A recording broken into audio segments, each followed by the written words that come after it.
the holiday edition of Women in Linux. This is more like an AMA, but we actually got a special guest tonight. Uh, I've been trying to get him on now for like maybe like 3 or 4 days now. I've been playing the can you do it now? Can you do it now? What's today? What's today? No, no, yes, maybe so. We were supposed to go live Wednesday night. I think somebody was in the studio doing the remix of a song or something. I'm not sure, or maybe they was remixing a esports game. I don't know.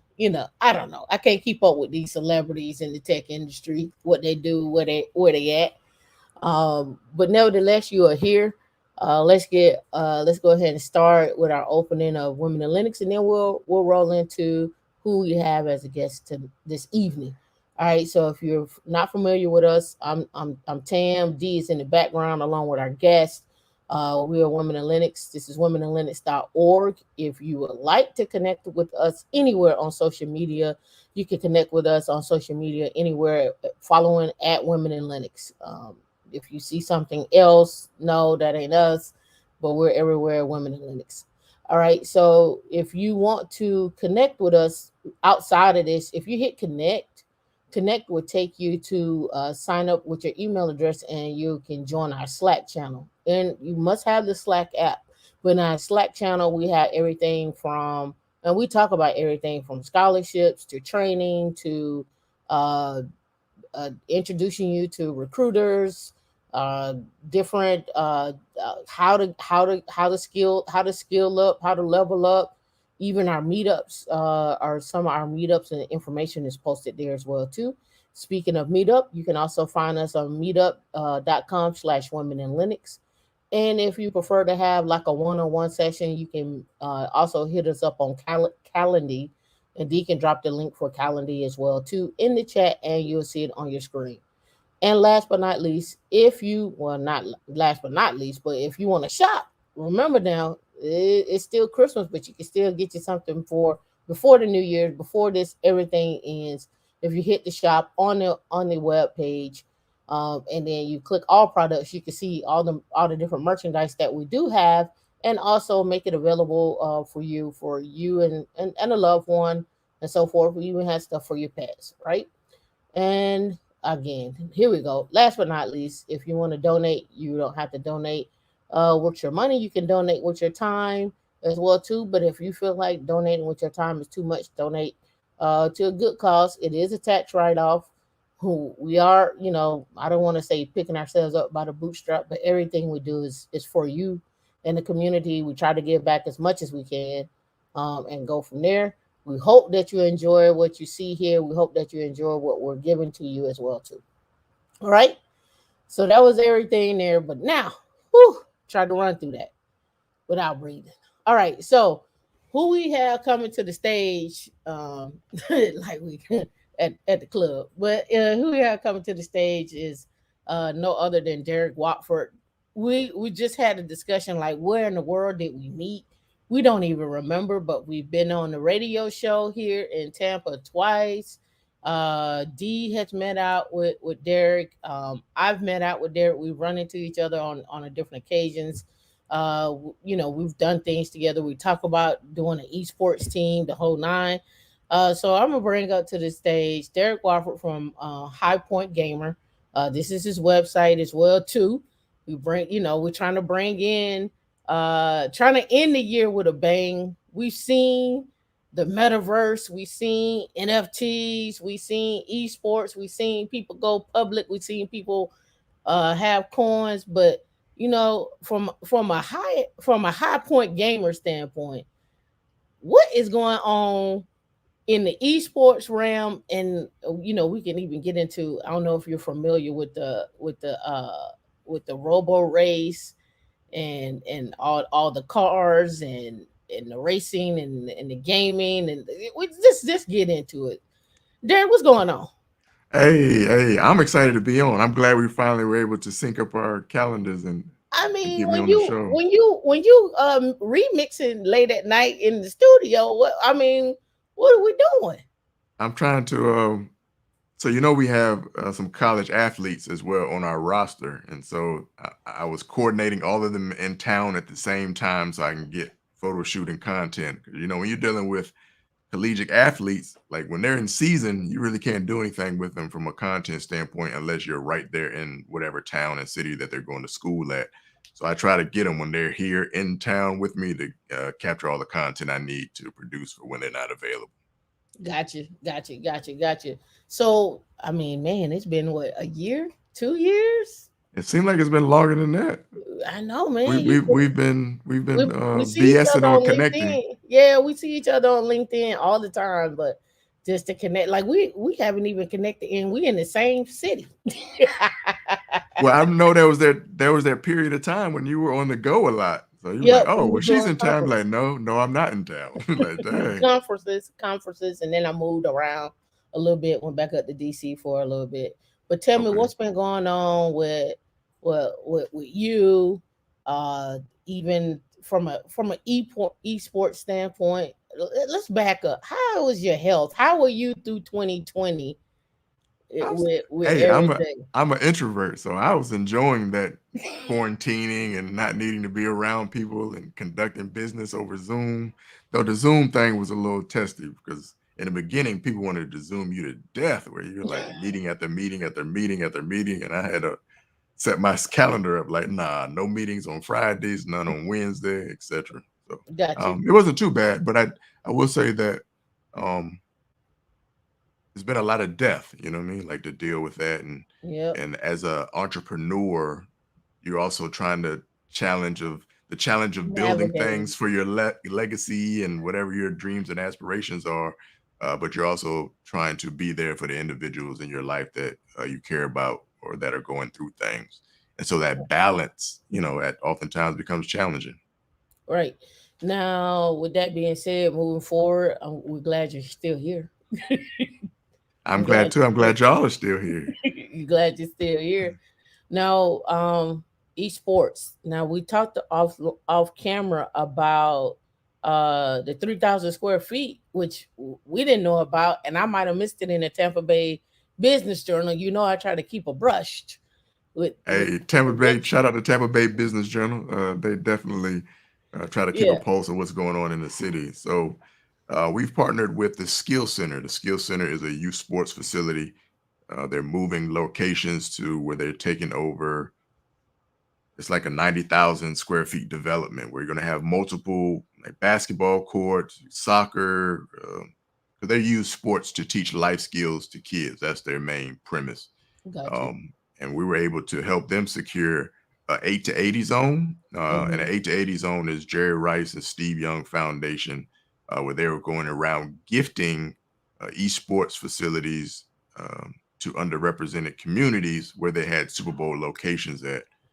So remember, the Super Bowl was here in Tampa recently, Right. and the Skill Center was selected. So they received like 3,000 square feet of esports space that they'll be conducting youth programs around. And development of that, we're hoping it's done by November. Um, Construction has been wild here in Tampa, as you notice. Right. We've been booming. Right. Central Florida has been booming, especially in the pandemic, Yes. with our Nothing slowed lax down. rules. Yep. Nothing slowed down. So Property values went up. so we're excited. We're excited to be bringing esports to East Tampa. Right. Now, we talked about this on the radio show before, about the scholarships that are being handed out, but now we have a shift, right? We have a shift now with, not just scholarships being handed out for esports, but now we see that, going into college, the high school students and the college students can now get representation and get money that way too, right? Right. So how has that affected anything on the esports side at all? Well, esports, let me tell it, we were the pushers of making that shift at NIL because from a gaming standpoint, a lot of high school uh, kids that were college bound were making money off of streams, content creation, tournament prizes, etc., before even reaching college. So as a college to say, hey, you're not allowed to do that once you cross the line and come on over here. You can't make money. You just need to go to school. It wasn't making sense to a lot of those new tech, gaming, esports, Mm-hmm. content creator people. And so they were opting out of going to college because they were making money that they were hoping to get by having a degree from going to college. And so then colleges had to say, hey, we're going to implement these esports programs. Um, there's going to be more influencers. Technology is making influencing and branding a thing. How can we shift and be a part of that? Actually, I'd never understood the resistance to it in anyways, Right. because when you look at collegiate organizations, what you're saying is, I have these kids that let's look at minorities for the standpoint. Mm-hmm. I take Montreal from the hood to come play football at my college that's coming to a minority white campus. What do I think Montreal is going to learn while he's there on my campus? You didn't He's say going to Montreal. learn Did you say Montreal? Montreal. Yes, Montreal. Montreal Jenkins. When he comes to my school, what is he going to learn? He's going to learn that most of the opportunities, most of the intelligent people, the people that he should believe and lean on, do not look like him. For Mm-hmm. one, two, you're putting Montreal under the grasp of individuals not from his community to decide how to monetize him or take advantage of him or care for him, etc. That's nothing new. You changing the NIL rule, you think that it's going to expand the economic opportunities, but really you're still funneling it through a particular group because these athletes are still going to these Mm-hmm. places where it's like mostly white people, right? And so therefore the booster people, the people that they develop relationships with to eat, to be entertained, and to be catered to, right? They Mm-hmm. have first stabs at what to do with that child as a brand, even though they don't have any cultural connection to that child. They can say, oh, what? I can connect them to my friend Rodney that owns the car dealership up the road, and we can get some advertisement from this kid and pay for him to eat and and do a little because he's not going to require much based on where he's coming from. Um, Right. and I think those opportunities are the opportunities they were worrying about missing out on by expanding the NIL. Right. Like, We and so I guess that gets into how how so it's kind of like in sales, right? How much it costs to acquire a customer, how mhm, much does it cost to acquire that student, and how much return am I going to get on one student based upon, say, maybe tier A, tier B, tier C, whatever that case may be? How would right. they decide to break that tier up of that student? And So and a because typical. I'm not a traditional agent, right? I'm coming in the space from a recognizing from peers, associates, and friends how they went through the college experience and how they were taken advantage of, or how they didn't have proper guidance, or how they went through the process by themselves to navigate blowing opportunities, not taking full advantage of opportunities, um, and not having any mentorship really. So Mm-hmm. my standpoint of how we look at it is, how can I make, if a if somebody, a young man, is able to make it to be an athlete, to go to college, how can we support him so that he can use that opportunity to his fullest, not regardless of whether we think he's going to go pro and become this billionaire, millionaire brand, but just from a person, just as a young man, how can we help him be successful in that next step of his life so that he can turn it to whatever? So he might not be the best and make it to the pros, but thanks to us encouraging him to pay attention in class, to develop relationships with these professors, to look outside in his community to see what internship opportunities are available, connecting him to our network, we can help them be successful. And then also be there to answer those questions of, hey, I feel alone. I just left the city that I came from. I'm in this community where I'm not really from. It's boring here. Nobody really likes me other than the fact that I'm this athlete.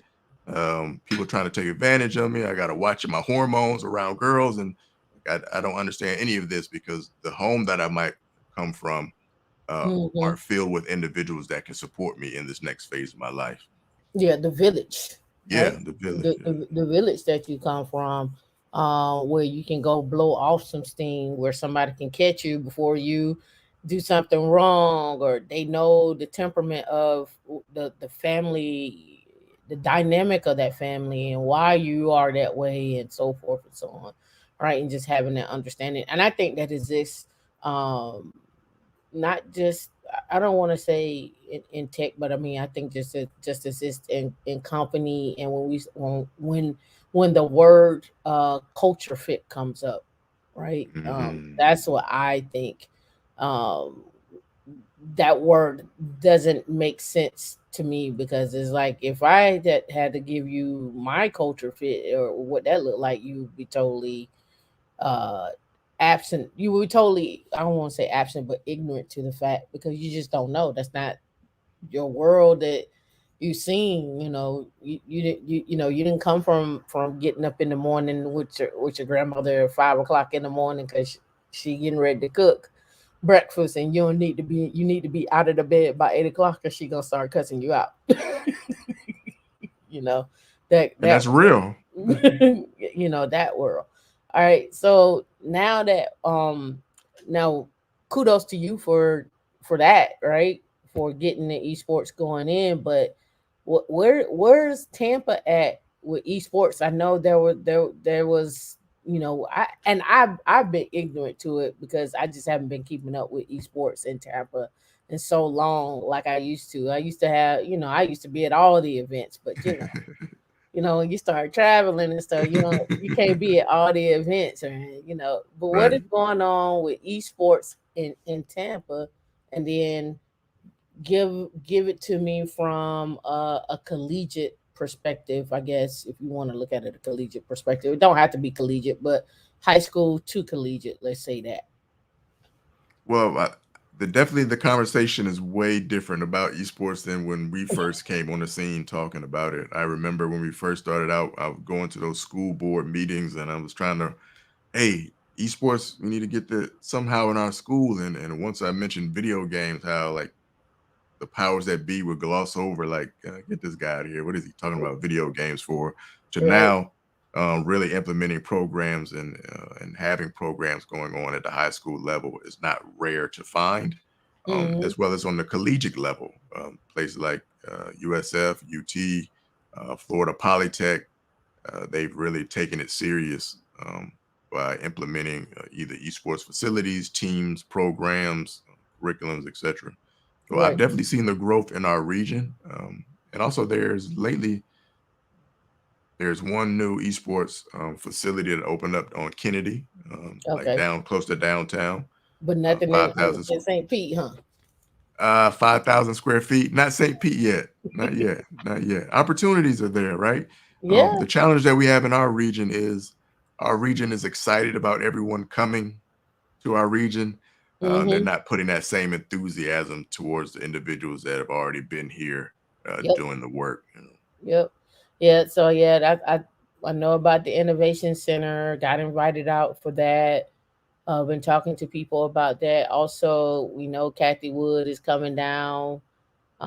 There's been a big talk about basically what I'm gathering is they're gonna turn Tropicana Field into a pretty much a tech hub, right? It's Mm, just gonna be a big tech hub. But we know the background about behind Tropicana Field and the residents that were there before that, right. that look like you and I.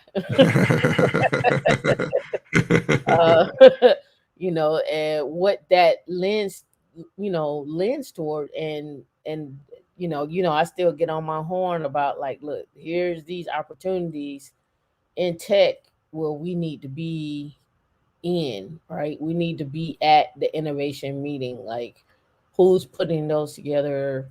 Why? When do we need to show up? How can we, get a room, right, in the building? Like, I don't want to Right, share a room with somebody. I want my own room in the building. And how can we do that? And the same for you. Like, how can we get a High Point gamer in the building? How can we make sure that esports is not just in Tampa, but in St. Pete, and all the way down to Fort Myers, all the way over to Palm Bay, just throughout Florida, right? And in the I don't want to say gentrified areas, but you understand where I'm coming from. In the areas where our account is high and the money invested is low, Right. right? So now with you and your esports, do you have just one esports team or you got multiple teams? What are you doing with that? So currently, what our focus is we have our athletes that we support from a brand standpoint in gaming per se. We don't dub that esports. We just look at gaming as a vehicle to enhance their brand and create content through. Then we have our partnership with Mosey, where they're helping Mhm. transform their space into more gaming centric programs. The Skill Center that we talked about, and then we still have Tampa Association of Gaming Tag with my brethren Marcus Howard, Corey Holmes, and Chris Green. Got you. Now, okay, so I'm a So parent. no teams, no No team, teams, no no teams. teams. You hear that? So I'm a No. parent. You're talking about esports. My child sits up and plays video games all day, every day. Mhm. I need for him to make some money. What am I telling this parent? Uh, as far as somewhere they can go get a good solid foundation of information, and also what am I telling this parent as far as like school wise, if possible. So I like to steer parents into the evaluating their own child as far as like what do you feel like your child is good at from a skill set and personality standpoint? Is your child funny, witty, talks a lot? He'd be good to create content. How can you support him in creating content? What channels is he already participating in from a consumption standpoint? And then how can he contribute uh, to Mhm. those platforms that he's consuming? So therefore, it isn't a total waste or total one-way exchange of energy. And then as a parent, you have to say how much can you support what they're doing from a facility standpoint. I could say, oh, I want my kid to make some money with gaming and doing the streaming thing, but then you're complaining about him on the game for too long, even though you know streaming is a grind that you have to be up there, set a schedule, is like running a show and production. And also, Mhm. what type of avenues can you choose to support your child and to do the things that he wants to do? Maybe he wants to stream, but you as a parent do not understand anything about it. Who can I pair him up with? And places like the Skill Center, once we get that up and going, and those programs, as well as the Mosey, you'll be able to learn those type of things. There's a lot of information online from if you're a YouTube head and you can sit around and get the right search terms and search, you can get the information there enough to get started or have some information on where to go next. Right. It's not complicated anymore. Google is your friend. So do you recommend like say my kid is playing, by the way, I have no kids, so I'm totally kidless. So I'm looking at it from me playing video games and then acting as that kid, right? Right. So back in the day it was Halo, now it's Fortnite. And we see everything going on. We're gonna get into it here. I'm about to go there, but I ain't ready yet. But okay, so I pick my kid is playing Madden or some football game. I don't even know what the new ones are now, right? And they're really good at it. And I want to take them to say, let's go to PAX East or PAX West, right? Would Okay. that be a good place to start in order to to get the kid to understand like what the I guess the business side of PAX and even the parent as well too. I definitely would recommend that because that allows you to see the ecosystem of the thing. It's I think as parents, it's easy to be tunnel vision and you think, oh, it's this game. And you don't recognize that someone had to make the game, someone had to do the art, someone had to do the sound, someone had to market it, someone had to test it, and what type of industry did that create? And so to go into these conferences, you're like, oh, okay, it's a lot going on here, and a lot of entities and a lot of routes and opportunities for my child. Yep. Because when we went to PAX, we went to San Antonio. So that's that. Is that PAX West or is that, yeah, that's PAX West? Because PAX East They is consider Walford. that PEX. Let me look it up. That's Don't give me the line. Hold on. um, I I tell think you. so. Hold on. Let me look it up real quick. See, San Antonio. See, PAX East is Boston. PAX West is Seattle. And I don't see San Antonio because we was in San Antonio. I don't see it on here right now. Oh, it is West. She said it was West. Dion screaming in the Okay. background talking about it was West. All right, cool. All right. So what I got when I was there was I saw the ones that were what fascinated me the most were the broadcasters. Okay. Now, they're not actually playing the game. They're actually reporting, what's going on in the game, what the other teams are doing, the skill set behind the individual players themselves, um, even the cameramen's behind the scenes as Mm, well too, the stage setup, the how to cut to it's like it's like a total production for it. it And is. then I was excited when I went to Vegas and saw the big gaming facility in Vegas, the big pyramid out there. I forget what the name of that big gaming facility out there. The Lux I think it's the Lux where they have the gamers come in and so Esports forth. Arena. Yeah. Yeah, the esports arena, like, that's what I would like to see in Tampa is a esports arena, right? Because Me now, too. yeah, because now to me it would make sense because now you can talk about gaming from a lot of different perspectives. Because you're cold, you're near water, so there's that aspect of it as well too. So I would like to see it from that perspective. Now, with not having teams, like, and I think this is probably gets into the weeds, but we could keep it at a higher level. How would you get a team together, like a young team, like say between 14 to 17? And that may be a big age gap there with a team, maybe.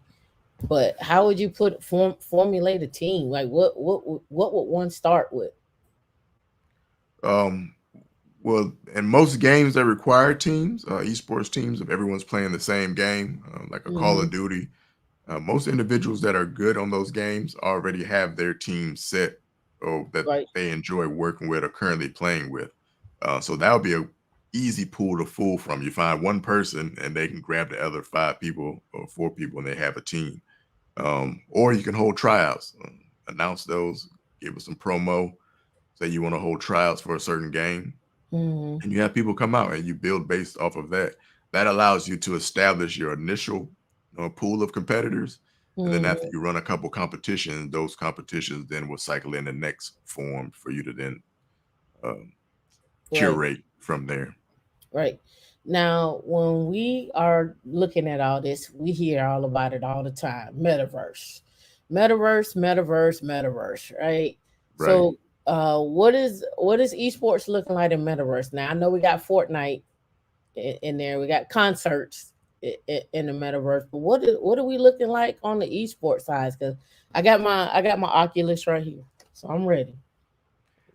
Well, I say to me, I'm often baffled by the individuals that are excited about the metaverse, but they don't get the value of video games. Because to Yeah. me, the metaverse is really just video games uh, converted to life. Like You let it isn't Dion a new tell it. thing. Well, you remember the viewfinder? That's what it was called. The viewfinder. Back in the day, you would have a little cart. You would have a little viewfinder like this. It'd be a little like a little spinning wheel that had film on it, and you would load it, and you would just take your thing and you. Oh yeah, yeah, Yeah, yeah, yeah. That Dion's like that's like the viewfinder from yeah. back in the day. It just tells a story from there. But I guess So you why are can. we acting like it's something new? Right, right, right, right. It's telling a story. I hopped in mine the other day and set up the floor, my circle. I got my idea what games I want, and then I was looking at it from a perspective: what games do I want to create? And what kind of applications or whatever do I want to have in there. Like I saw some virtual desktops. I went in there and did a search on Linux. I ain't seen nothing. I was like, oh, I'm in. Oh, wow. I'm in. I got to weigh in. So Right. coming up with stuff like that. Are you looking to do anything in the metaverse, or you just like, I'm hands off? No, for sure. I recognize that um, the power of video games. Hmm. Those of us that play video games, those that are going to be in a metaverse, experience the same thing. So, what can I create to help add value to the metaverse? Are you gonna do So, I'm with it. storytelling? You should do some storytelling or some voiceovers. So you done voiceovers yet? No voiceovers yet. You need to do voiceovers. Hook me up You and need to do put me in. voiceovers. Put me in with your connect. You Give me need my to do first gig or voiceovers. something. You need to do voiceovers. Do a story, or intro on something, or some type of sound effect. I'm not, I wouldn't be surprised. Like, I had a coworker of mine. He actually took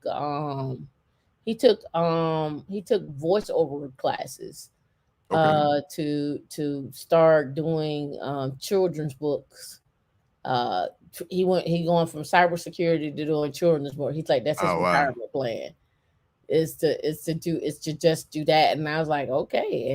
And he gave me a snippet of some things that he doing, like, how to speak clearly, how to do Enunciate. intonations, and how to be dramatic, and you know the way you smile comes through when you're talking, and so forth. So he was giving me little tips and stuff like that to bring a story to life, and so forth. But So there's some I people that tell stories, and you're like, and there's other people that your eyes gloss over when they're trying to tell a right, story. right, right, right. So yeah, so I could see you doing something like that. I could see that totally being something in the metaverse. I could actually see somebody actually making some type of app like that in the metaverse, Okay. to like. And I get the wild thinking, like, I know you see a lot of security opportunities in the metaverse. Your yes, I brain is do. probably, oh Yeah, man, security opportunities, content opportunities as well too. I had somebody hit me up earlier today. They were looking at YouTube VR. I was on the show earlier today, and they was like, I'm watching you in the metaverse. And I was like, oh yeah, I forgot they got YouTube VR inside the metaverse. So instead of you watching the TV, it's like, yeah, and I would love to have some type of monitor on my head to see how much stimulation is going on and what's being stimulated with um, something that close to you, okay. and you're watching that and so forth. What's being stimulated, how often, what it is, and so forth. Because now you start getting into like what games do you want to create that stimulate certain parts of the brain and so forth. So getting into the weeds, but that's me when I'm thinking about what that could be and what that could It's look like. opportunities for days Right, right, being worked on right now. right. Oh yeah, been worked on, just ain't came out yet. It's been worked on. You know how much data I was reading. I was reading it to last night.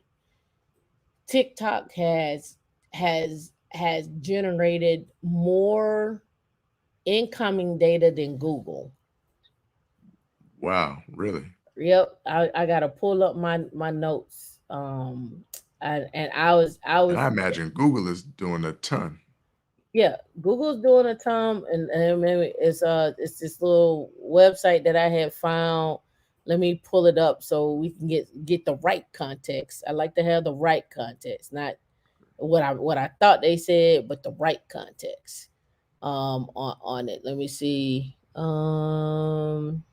Yeah, okay, yeah, here it is right here. No. Yeah, yeah, yeah, yeah. This it. This it right here. All right, D, you gotta pull it up on screen. All right. Here it is right here. Um, and this was on Gizmo. Oh man, did I not get it? Don't tell me that. Anyway, TikTok got more traffic than freaking Google is the thing. It's a tick right there. That's what it is. There it is. TikTok, TikTok, TikTok, TikTok got more traffic than Google. It's no surprise that TikTok is ridiculously popular, but somehow it even beat out Google this year. So you can imagine how much traffic they're feeding into their servers, how much traffic is going in, who's monitoring that, the cyber behind that. And it'll be the same way when we start talking about the metaverse. How much traffic is going into the servers, the application, who's on it, controlling it, how fast is your upload speed, how fast is your download speed, your broadcasting, you got maybe several YouTubers in the house, just this inundated world of traffic. So data is king, and the speed in which we access data is king, and what we do with it as well too. Do So you that's think how there's I'm looking at the metaverse. do you think there should be a coalition for each group for their own set of data? Should there be a Black data coalition that has access to Black data and able to monitor what How do you corporations are classify doing black data? uh, based on the individual that it's coming from? So like my data would be in the Black data pool. But based on what? Based on what? What do you mean? Based on how would they know that I'm Black? Yeah. Oh, I feel like that's not hard to find. Like if you combine all my data across my user, what I'm using, what I'm watching, you'll be able to. Can you? You'll be able, like, yeah, because you'll be able to, like, if you have access to my data, you know what is my profile. So based on my profile, if I'm posting and saying, "Oh, happy birthday, love my sis," and you see it's a Black person in that picture, then it's a Black person. If you say, "Oh, Oh hanging out with my kids at Disneyland," no. Dion talking about that's racist. huh? Dion talking about that's racist.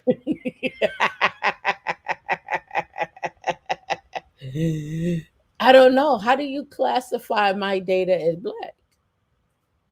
That is just a question that I have. So Can so those key metrics by just looking at your profile, knowing what your Facebook profile is and your well, what avatar, my Facebook? What's my avatar is a green person, and then you end up in the unknown category. You're but not filtered into the until then. I don't know. I don't know how we do that without being I don't want to say racist. I don't know how we do that without You don't think that's already happening now? oh yeah, I think it's already Oh, happening. okay, that's what I'm saying. But what I'm saying is I don't what without my picture, say we have no pictures of me, no And you pictures of go my in a repository of unknown until then. mm, oh no, But the I haven't thought about individuals that. that we are for sure, the individuals that we are certain of, that data is getting classified. Dion is silly. Because She talking about as a minority, but if we're not at the table, what if you identify as other? what do you Will you mean? put them in? You just put them in the other category? Um, no, But because you black, yeah, but you identify as other. and if your avatar is Black, you're in the Black category. So what you're saying is you're gonna force people to have avatars, and you're gonna have to have No, some type of color or something. what I'm saying is if we're not at the table creating the infrastructure for technology, I agree. and if we're on the outside, we have no voice and say or actually oversight on what's being done and created and how it's targeting us. It's I almost agree. like being Tuskegee Airmen, Tuskegee test again Mm, without knowing. If we had Black doctors there or that were at the testing ground and I watching, you could agree. say, yes. I agree. But So I think why are but we in technology with this data that we have no oversight on? I think we look at data as data, right? And then we Who does? what We as in period. who? We as Like an the data scientists, let's say that. okay, okay, Let's say that. We look at okay. data as data, right? We look at people as people, right? And now we can say based upon your IP address, your dialect, um, what you say, and how you say it, you get classified in these categories. Okay. We can do that. We can do that Easy. Easy easily. peasy. Those are Yes. easy things, right? Without Yes. filtering into race, right? Right. Um, now when it comes down to how we filter, how do we want to put race in it, that's going to have to be based on you have to purposely click this thing here to say you identify as this, and then we go and do our thing based upon X, Y, and Z. Now, the other thing is, how does the government look at data? They look at the government look at data multiple ways, from your passport to your driver's license to your social security number, or there's certain numbers in your first three numbers in your social security number to determine your region. Back in the day, and I think that has changed sometime, but I think from a certain point of time, you get that your social security number determined what region you came from as well too. And I wouldn't be surprised if that was associated with a race or a color or whatever you want to how you ever want to spend that.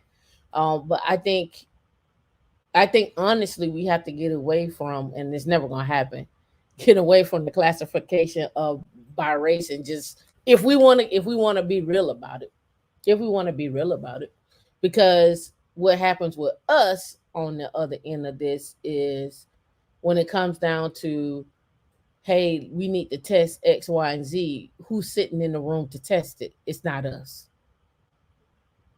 But we are getting tested on.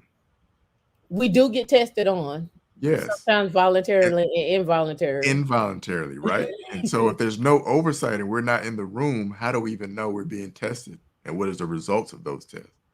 But I also go to a conversation I also had the other day was, I don't care what we do, we need to have somebody in the room. Period. Right? I'm a firm believer of, just, I don't care if you don't do nothing but hold the door open with your foot. I don't care if you wedge it. We need somebody in the room. If we don't have nobody in the room, it's a wrap. It's a wrap. Yeah, and it's true. Dee is saying in the background that our culture is appropriated, and that's why it's funny you say this, right? I was just looking earlier. There's this TikTok account that's created for by some white kids to get on there and put themselves in blackface. And TikTok is not going to take it down because they don't see that they violated anything. So they go on there in blackface with red lips and say whatever they want on TikTok. They do and say whatever they want that's racist or whatnot, holding up swastikas, the whole nine. And TikTok's like, hey, there's no violation. But then, me, you got to look at who owns TikTok, where, where they're coming from, and what their view is of you, right? Exactly. And then I also tell people all the time, the more content you create, the more socialization you give people to, or an idea of how to treat a particular race, if that makes sense. So if we're online bickering back and forth between male and female, between a black man and a white man, or a black woman and a white man, or whatever, that gives some type of contents to generalize and socialize people, and also promote content to you that feeds you, right? You get fed these things, like you click on it, like, oh, we got a recommendation today from you, for somebody from 4 years ago, where they said they hated people with two left feet. Oh, you hate people with two left feet.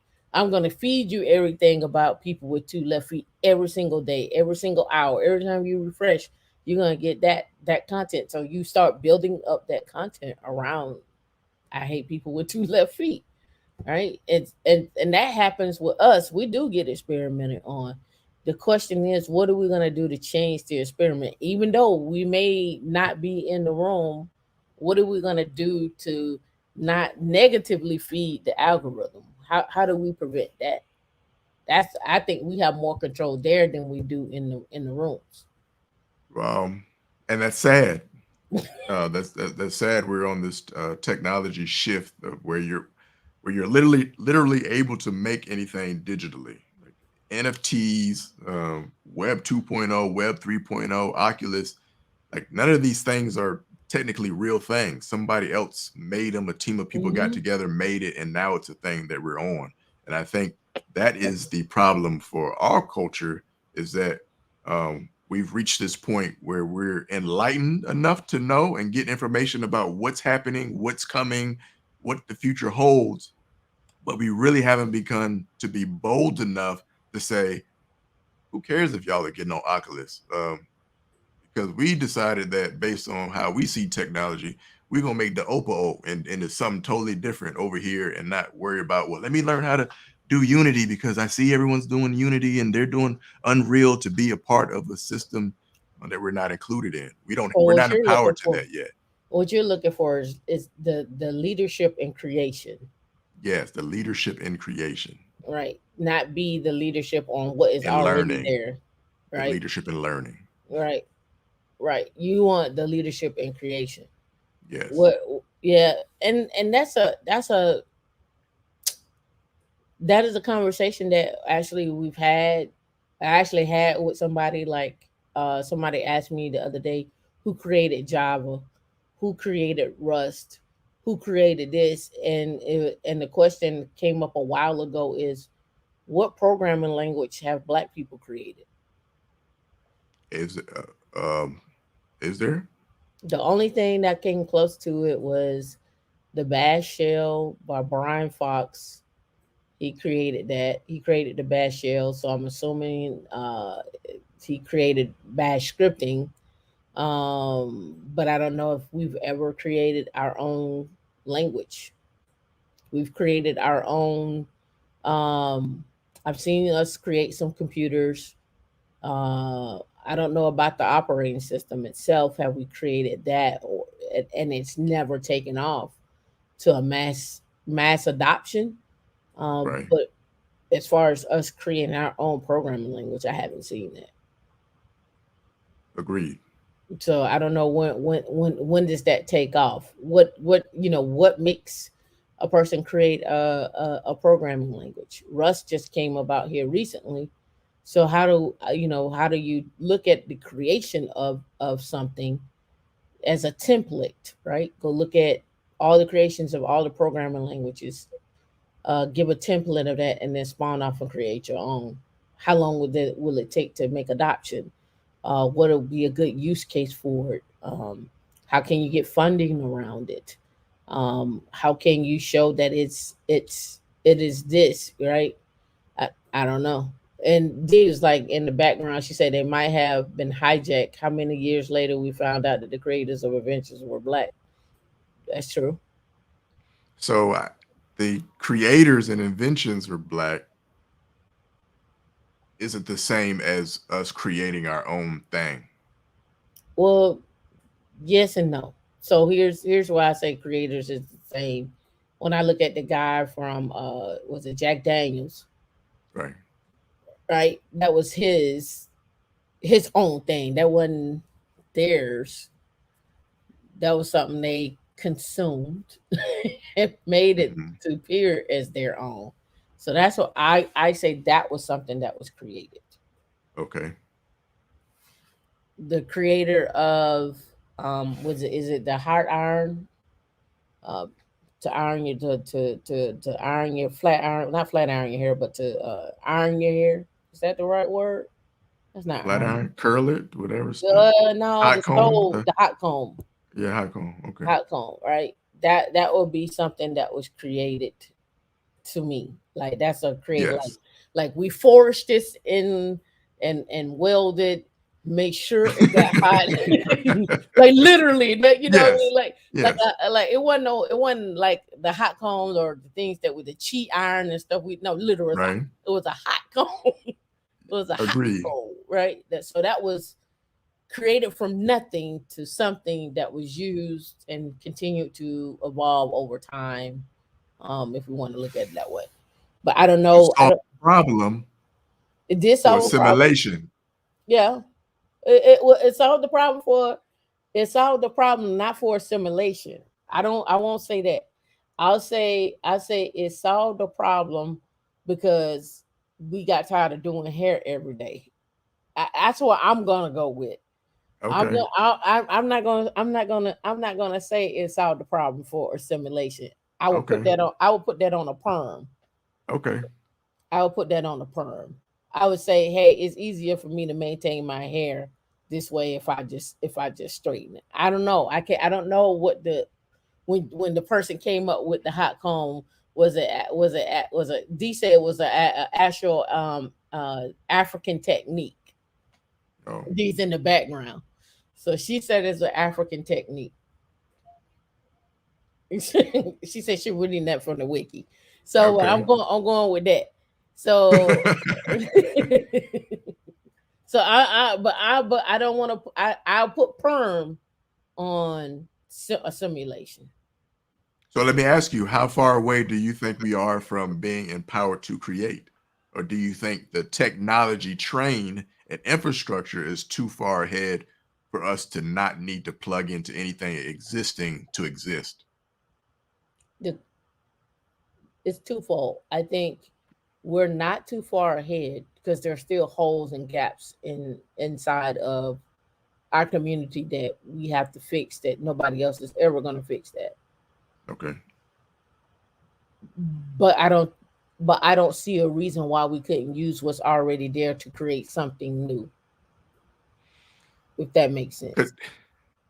you don't see that using something that existing always inserts someone else to have the power over allowing us or not allowing us. So what's the difference between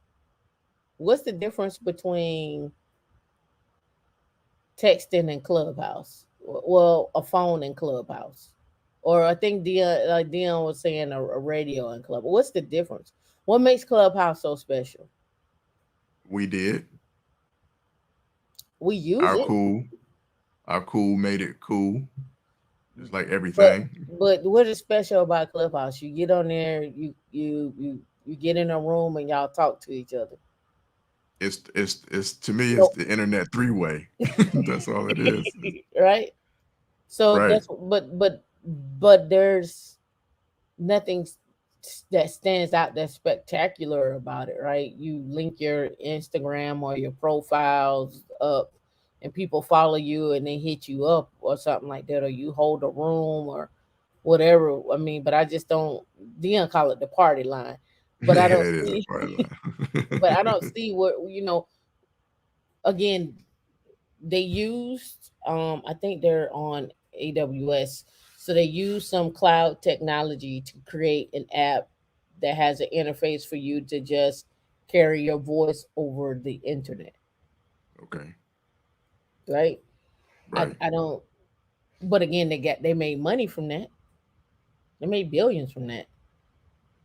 So You I look at it like let's say if we made Instagram, right? mm-hmm. And that was our platform was Instagram. It would feel like we had something, right? It would feel like, oh, we made this thing that everyone is using, and but there's still a group that owns how that platform is delivered that could say, oh, we don't want you doing that anymore. That we wouldn't have any power on because we need their infrastructure to implement or deploy anything. And I feel like So that's the part of the technology race that we're too late on. The infrastructure, we'll never be able to uh, get outside of the infrastructure or control the infrastructure where everything goes through us. well, who owns the internet?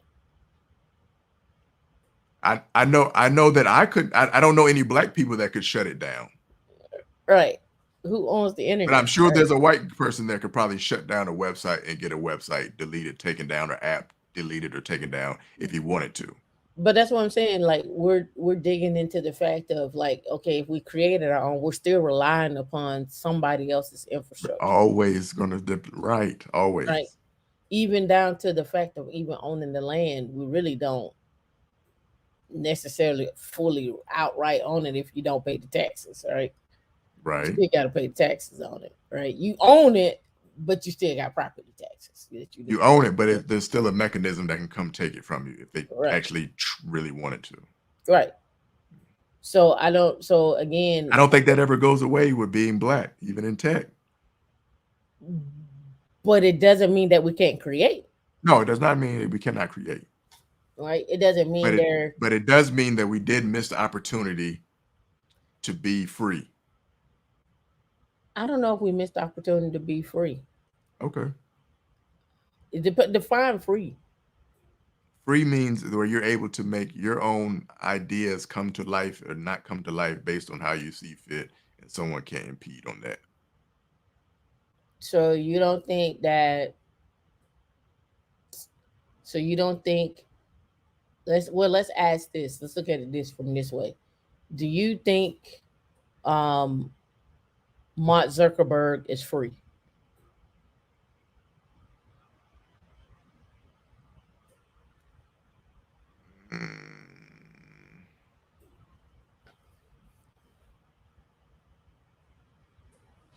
Mm, no, I probably would say no. So he in the same boat.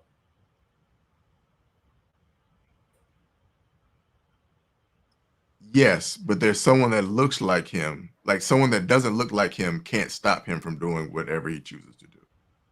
Okay.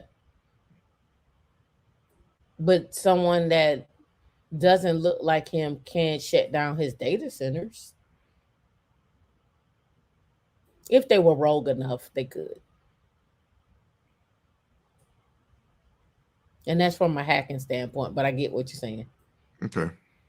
So can I just keep? I had to creep in here. I was like, this conversation. It was so funny because she kept going in the back and just like, D said this, D said that. So now when I'm typing quickly and what's being said is getting put out of context. I think there is also something that we need to look at is the mindset. You know what I'm saying? Because we've been, and I don't know where this comes from. Like Black people are consumers. The numbers don't lie. So we consume. So every idea, and this is just friend groups, people I know, businesses that I've crossed, everything is about consumption.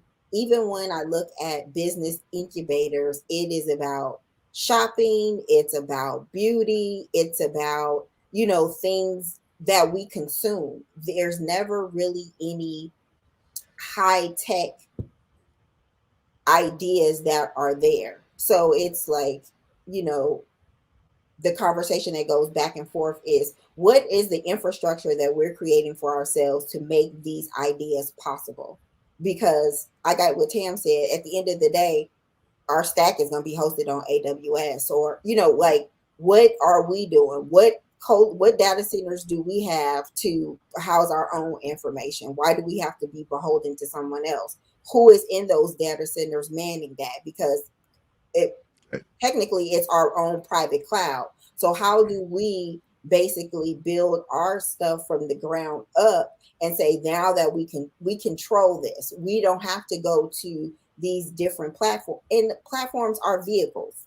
Right. Everybody uses it's what they're marketed to be. But if YouTube shut down today, how would you broadcast your wares to the world? If Twitter shut down today, how would you broadcast your wares to the world? Because quite honestly, when we grew up, we really didn't have that. That's where we got the guerrilla marketing and going to the street and being in front of the people. Where does that stand? How do we take that same hustle mindset and say, let us, what do we need from foundational things to get this started? Because we can have a business and then take the business and go to Fiverr and get all of our people that's working off of Fiverr. And we don't know if they jacked our stuff or not because it's some Right.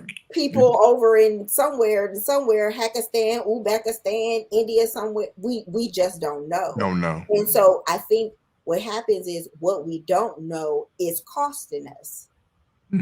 It's a price tag for not knowing, because by the time we know, it's too late. It's too late. Like gaming, I don't want to say it's too late for people, but I know a lot of my friends, their kids, they're making money off of gaming. They're at home, they're like, they're smoking weed, they're gaming, and they're like, we got these checks coming in by being testers.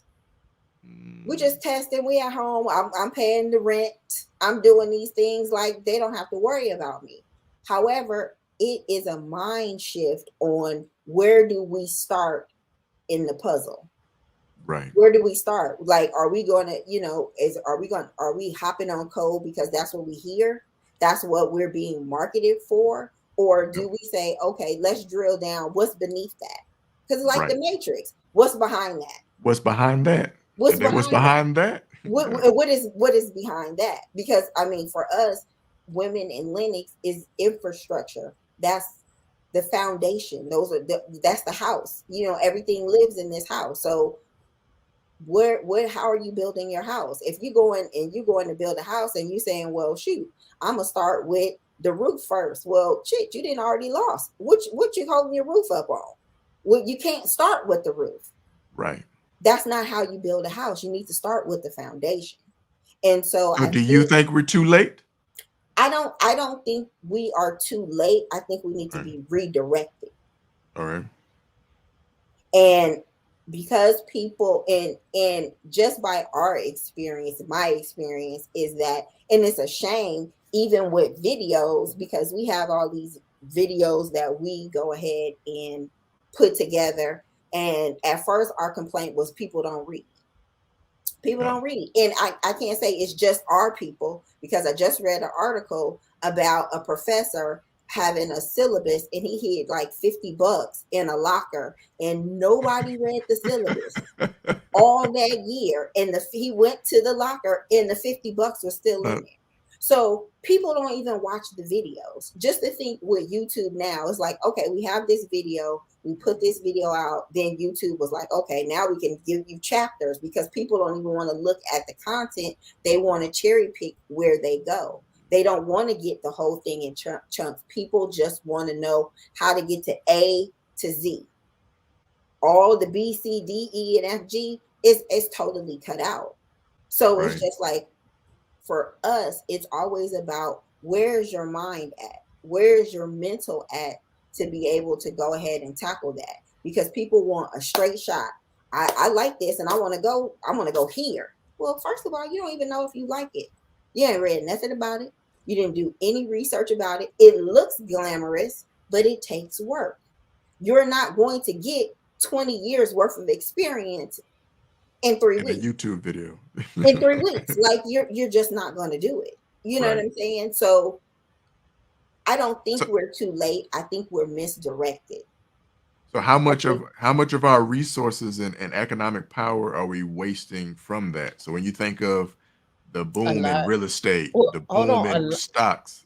Which let's ask which category first.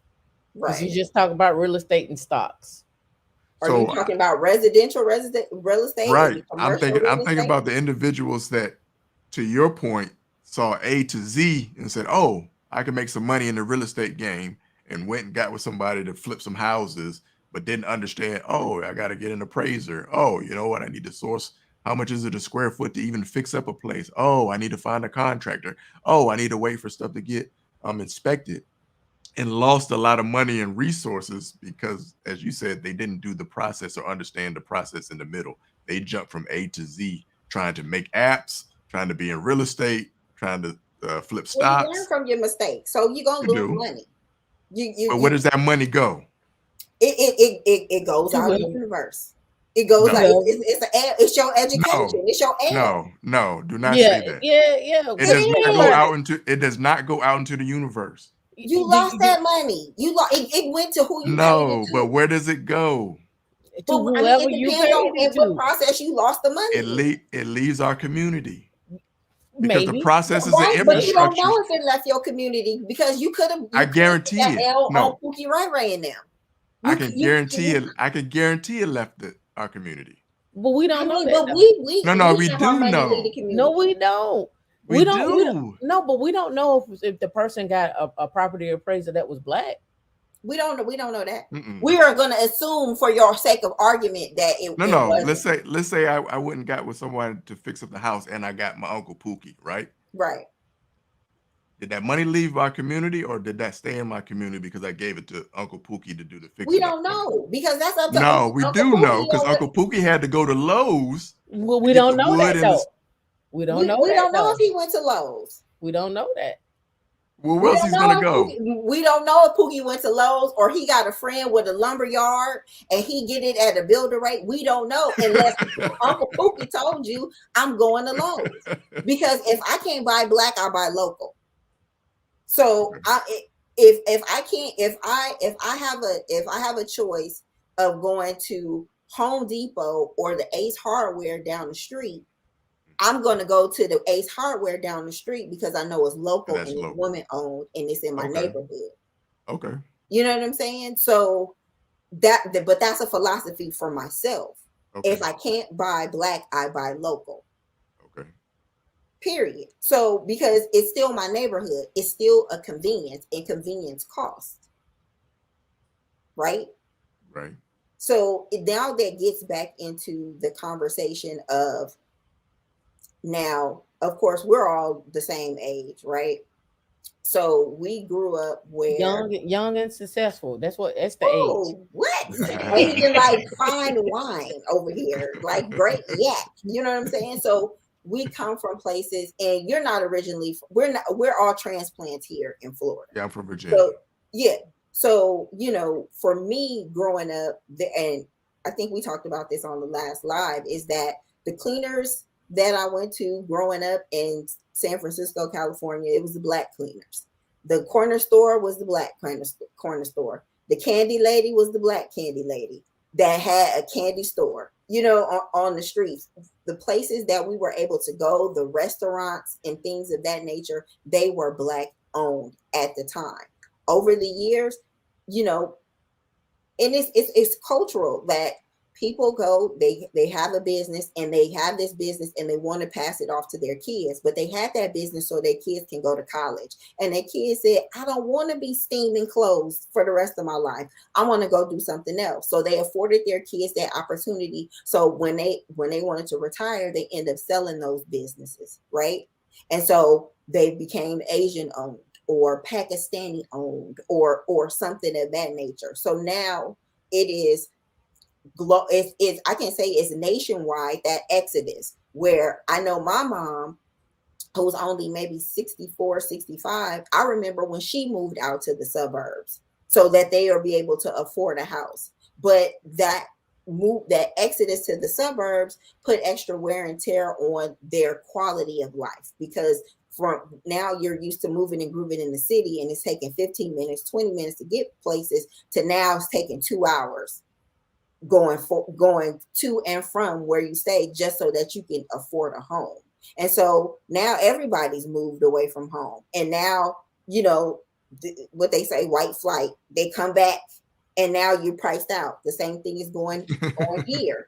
And, because we are transplant, we're able to see the city with new eyes. And when we have those conversations within the Black community here, they're like, man, I didn't even think about it like that. But you have the pulse on the people, because Big Mama and them, your Amy, who's sick, who's not sick, who owns that, who you grew up with. But now these opportunities are missed because now you live in Riverview or Brandon or something like that because you want a new house.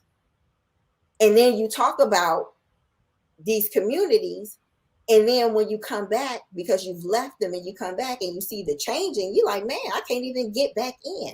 No, you lost out on that because you forgot about it, because you looked at it for what it used to be. New shiny object, and that's how it is in tech, because we're not creating.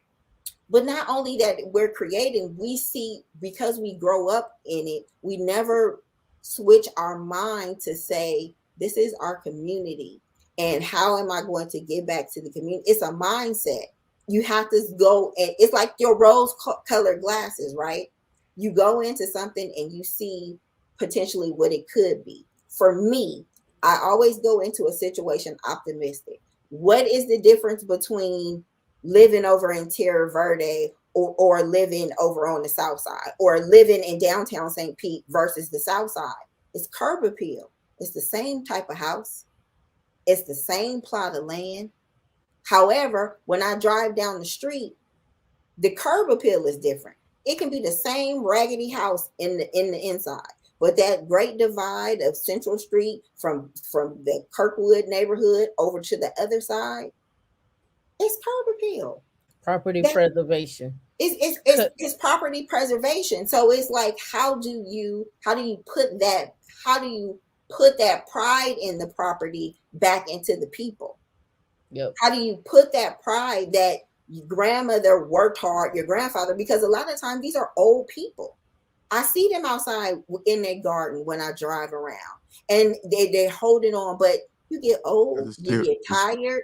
Yeah, the people don't communicate with you like they used to. So it's like, who goes in without feeling like they stealing from the people? Because the older generation, they are buyer beware. Like you said, the Tuskegee Airmen, don't come in here trying to do nothing with nothing. I got this.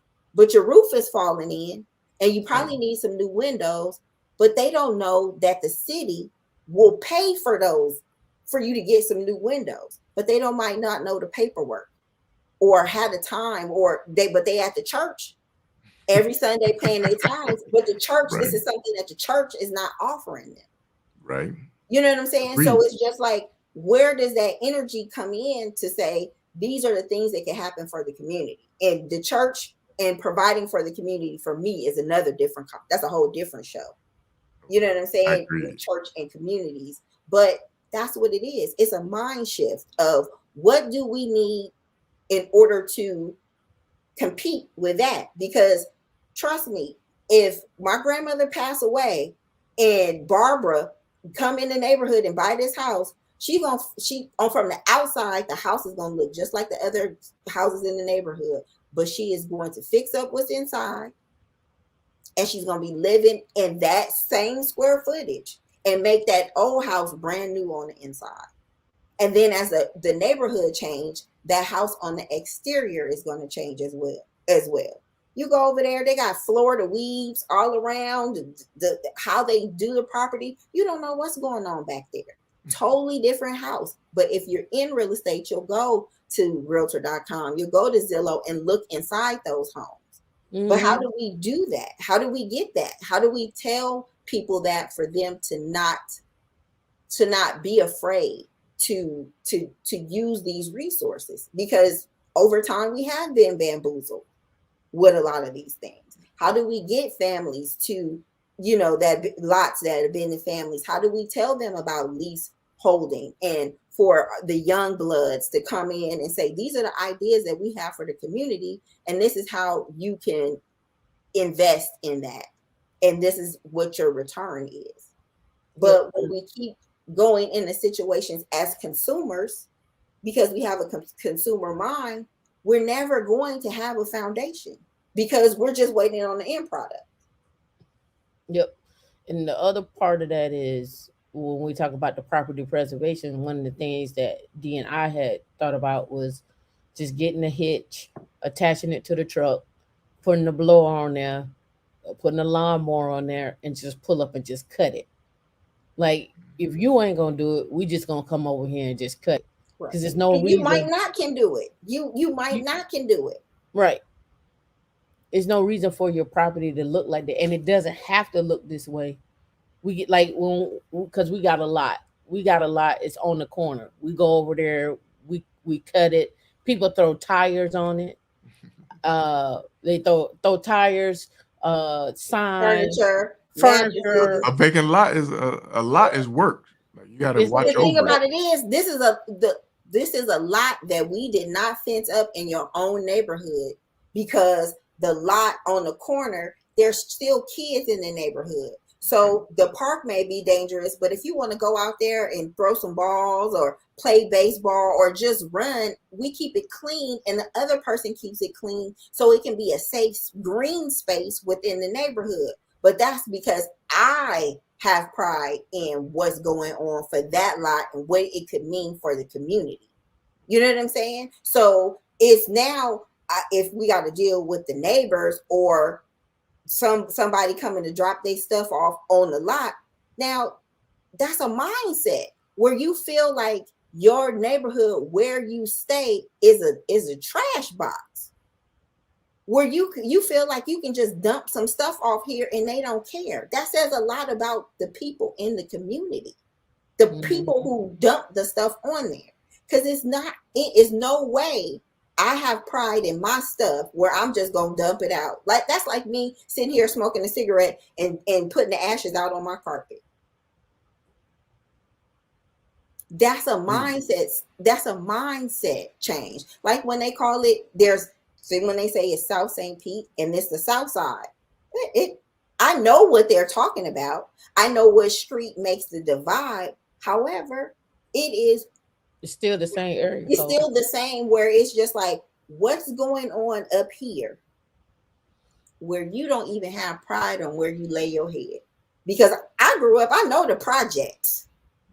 I know towers of projects. I've lived in the projects. I know what the project life is about. So when I come through cities, and I've lived in different cities, and I come through and I'm riding around and it's no housing projects and it's houses and people are calling a certain area ghetto. I'm like, but where? You grew up in a home. Like, these are houses. With a yard, with grass. With a yard. Like, these have a yard, but you got 50 cars parked on the grass. The grass is brown. You can pull in the back in the alley and park your car. It's Florida living. It's nothing around. Well, that's what we have, porches. I'm not saying you can't hang in front of your house and enjoy your home, but it is a mindset. I'm not gonna pull up on this grass in front of my house that I work and I go and I mow it physically. I walk with the push mower and push my grass and go do that. I don't come over there. Your dog bet not pee on it. You bet the mailman bet not walk across it. Don't do that, because I put the work in. But when you don't value your stuff, when you can go and you can just throw something out the window anywhere, that's a mindset. And it's the same with tech. It's a mindset. You're so worried about the automation and the quickness of it, because that's what tech is about, speed. Nobody really sees the hard work that goes into building a product. They say the end result and the marketing story behind it is the glitz and glam of it. It makes it seem like it was a reality show, that they came up with this idea and 6 months later they got this money, and now all of a sudden it's going to IPO and they're going straight to the top. They don't see that this person had 4 or 5 ideas that failed. They don't see the grit and the grime that goes into it, and the work that is still taking to sustain this particular business. Period. They don't see it. So when you take that wool off of your eyes and say, okay, I see this is what they're selling me, but what's underneath that? What really needs to happen to that to sustain this and for it to grow? And what is my exit, or is it an exit? Or who can I get with that has what I need in order to build this? Because me and Tam have this conversation all the time, and it happens, and like my grandmother say, a hit dog gonna holler. So if you feel some type of way about what I'm gonna say, you the hit dog. That you build something and you build it and you're giving it to the people, or you're saying, this is what I want to give. And instead of a person saying, I like what you're doing and I want to be a part of that, because what I can bring to the table is this, and I see that your idea would be better and would take it to the next level if I bring this component to there. And I'm willing to attach myself to this vision to make it go here. Mm-hmm. However, that person to see your vision and say, I can do that, ask you about it, and then try to do it on their own. And we can all be looking at the same recipe, but the execution, your banana pudding ain't gonna taste like my banana pudding. That's because you put your foot in it. Yeah, and my pinky toe, and my grandmama's love from her ancestors. You know, it happens. People will say, "I'm not. I don't, because I want to be the boss." Everybody want to be. I want to be the boss. That I'm not going. I'm going to create my own version of your vision. because I can do it better, instead of saying, I see you and I want to be a part of that. And what do I need to do? And what do you need in order for this to grow? Wasting resources and time. Yes. No, they're just stealing. Which is a waste of resources and time. Yeah. I mean, and that's a mindset where you feel like you have to take it for yourself and go and say, I And not see even that, execute and it. I can go halfway. dangle it to be something better. But you came and you absorbed what I was given, because I'm giving it to you. It's no secret. I'm here every week, same bad channel, same bad time. I'm giving it. I want you to be successful. We giving you the keys. We ain't asked you for nothing, but because people, for whatever reason, whether it be greed, whether it be low self-esteem, whether it be just plain old ignorance, they go and they say, I can do this myself this way. And they don't pour back into what poured into them. Because another conversation we have is reciprocity. It's an exchange of energy. And that's another reason why, in regards to tech, mentally we can't grow, because we don't understand the reciprocity. And maybe that's something that's happened over time that has divided us into wanting something for ourselves.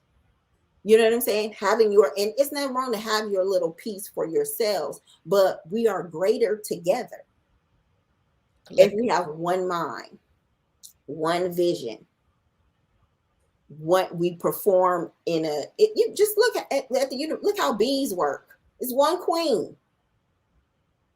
They're going there for one mission.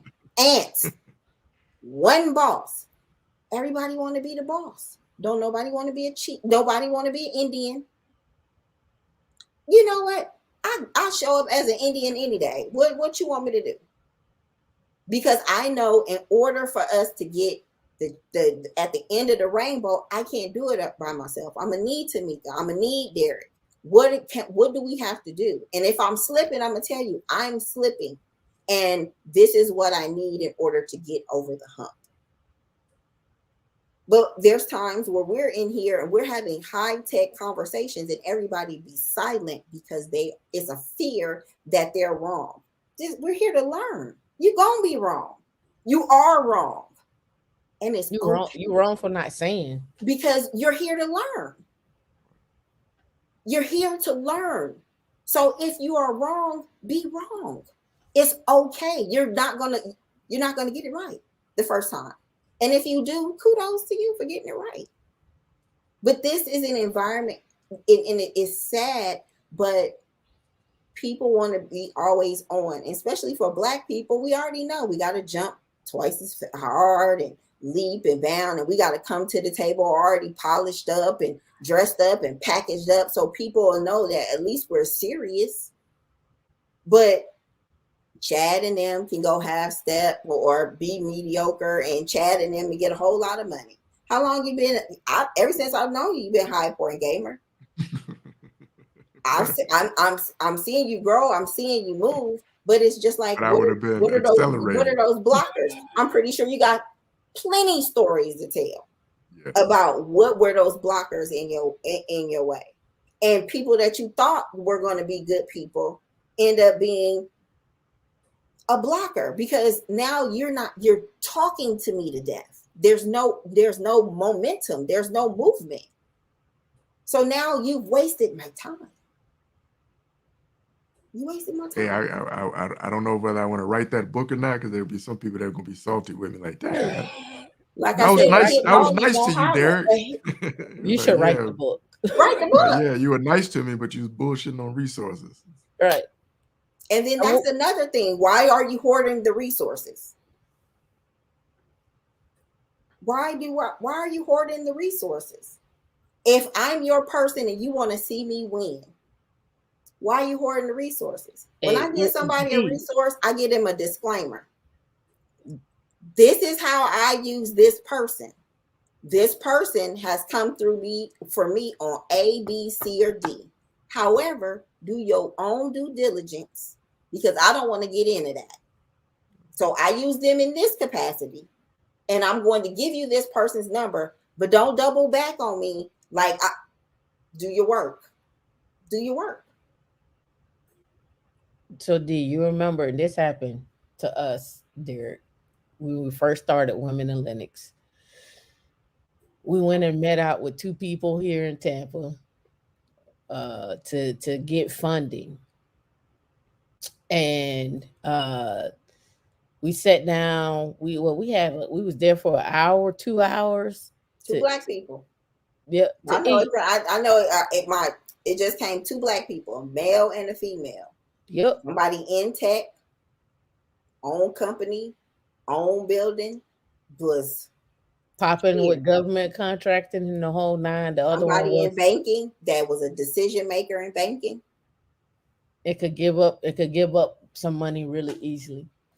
And we had the table, we were having a conversation, this, that, and the other.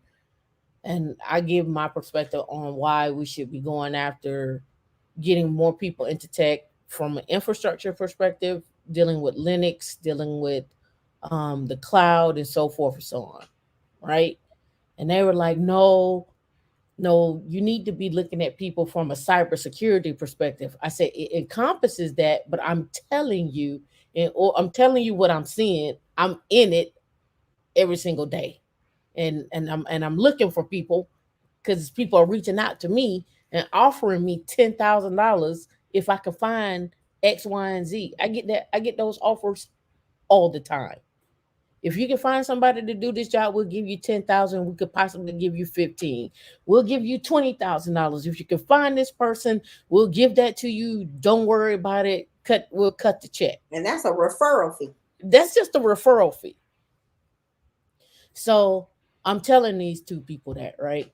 So we leave after we had this conversation. I'm thinking everything is But all right. sidebar, the person who is telling us this literally sells Office 365 and do managed services around Office 365. Don't know nothing about what we talking about. You don't know nothing we talking about. And you're a government contractor because you're a veteran. Oh, okay. So you have access to these things, and you have built a business basically as a partner, a tech partner, because you can do it with Microsoft, you can do it with AWS, but your stick is Office 365 managed services for these particular companies that need you to support Office 365. So we leave, and D gets a phone call, and I think D can talk more about the phone call than I can. What I remember about the exchange was, "Hey D, can we talk to you without Tamika around?" Exactly. Exactly. But then why? Why? Why create the divide? Yeah. And what is it that you were possibly, could be, maybe offended about? I don't know. But what is the significance of that? And then when Yeah. we And what is there to be so offended about when I'm doing my own thing? right, You give me the resources to help me do my own thing. Like right, I'm messing up your thing. right. I'm not asking you to sponsor me on nothing. I'm not asking you to do that. We're just trying to get some money in a building. And you have a building with some possible space in that building. And you know what? I know how we met them. We met him through what was that the NBA Black NBA little Yeah, functions that they used to have in they still Tampa. have it. In Yeah, it was a Black Minority NBA National function. Black Association, Minority Business No, it National was Black Business NBA. Association. Yeah, Black Yeah, NBAs. And I don't think it was more of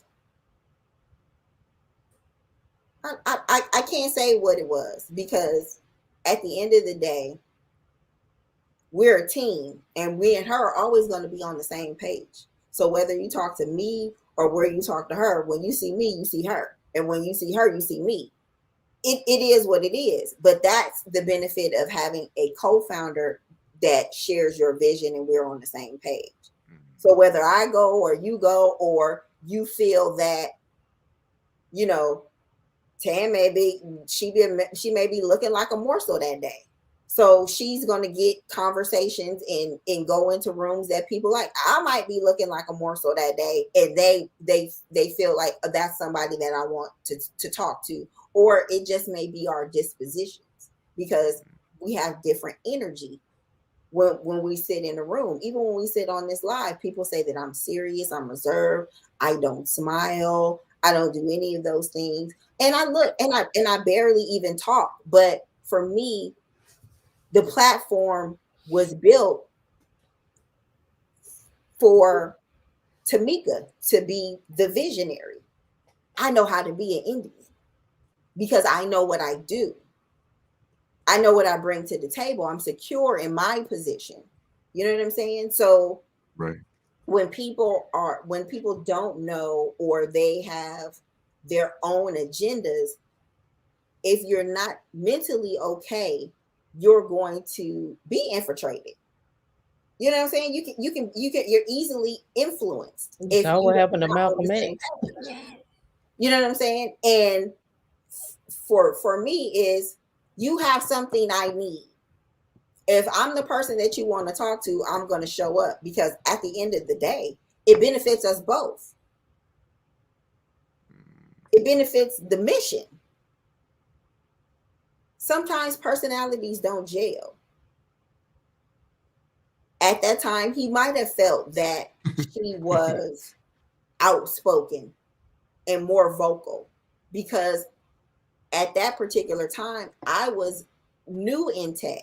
And so her articulating the vision from a technical standpoint was her strong suit. I let her lead on that. So he may have felt that she was threatening, but they were both in the mindset where it was like they were elitist when it came to the who's who and the what's what of Tampa society. And not only that, it also kind of came across like, I like your idea, but the shift should be here, and we want to change that mindset of that shift and not go with whatever it is that you're presenting. We want to do this. It's kind of like, like almost like a coup, right? It's like, you got this idea, we don't see that vision. We got this idea, and we're gonna come in and place this idea on top of yours. But we ain't here for that. We'll get to you Because later. our idea is based on what's not in the market. Right. We're not on the train of everybody else, because the train is going to be, people are going to miss out on this particular train. The train is not working. We need people at this level in the train. We've taken off the wool, and we're saying, based on our experiences, this is where we see people need to be. And they're thrive, and this is how we do it, and this is the mission that we want, and this is what we see for not only for ourselves, but how it can position Tampa Bay in that visibility, because it's getting skipped over. Because when people think about Florida and tech, they think about Miami. And that's you. I think you was there when I said that one time. I was like, when at one of the meetings there, it was yeah, you was there. And I got up and stood up. I was like, they was like, yeah, we're gonna make Tampa the next tech hub. You wait and see. I was like, well, when you gonna get a conference? Number one. That's when the Synapse conference came out. That don't nobody up there really look like us, but that's another story besides the point. And then I was like, and number two, when people think about tech, when I go to places, and then they were like, "What's down? What is in Tampa? What is it? What is there?" They do not equate tech to Tampa, and I'm trying to convey to people. I'm like, well, there's government contracting, there's this, there's that, and the other. which is a lot of tech, really, if you want to on a grander scale. But then when it comes down to talking to the people who are here, the only thing right now they know is cybersecurity and finances and hospitality. Right. They don't know it's a huge DoD space on both coasts, ranging from north all the way to the southernmost tip of Florida. But that's because you have to be plugged in and you have to be interested into what those resources are. What is the data? The numbers is not going to lie. You can go to the economic development and pull up the hotspot maps, and it'll tell you everything you need to know. And so when you go into a conversation and you are educated on your topic and you have the data to back that up, you're always going to be a threat when people are trying to push their own agenda and you're steadfast in your own lane. I'm not trying to get over in this lane. I see how your lane and my lane can benefit and how we can merge and go through, how we can merge, we can intersect, we can cross over. I can see that, but I'm not trying to get in your lane. I'm trying to stay in my lane. And so so for you, Derek, let's flip the table. What do you need from us to help you grow? I'm always looking for resources. You know that. Really, to be honest, the partnerships that I have, like with the Skills Center and the Mosey, like those are my focus. And so support on building out. Like I want to bring more programs to Mosey. Like I definitely want to get some programs that target more female innovators within the space of tech and science. And I can use Mosey as a place to do that. Gotcha. As well as encourage more participation in the AR, VR space. Right. Now, when you say resources, what do those resources? Because resources is a broad term. What do those resources? All of them. So if you can come to the table with equipment, boom, equipment. If you can come to the table with partnerships, boom. I have some ideas. Like currently there's a space, the main exhibit that we're trying to transform to support more gaming and media programs. If I can get up $170,000, I could be able to do some real good stuff and have a place to actually come and produce content programs and get-togethers out of And Mosey. Can you tell people what Mosey stands for? Because Mosey is Mosey stands for Museum of Science and Industry. Okay. All right. Now with the 170, is that to pay people or to get film? It's hardware. It's for setup and redesigning the space. Got you. So imagine this like a space that.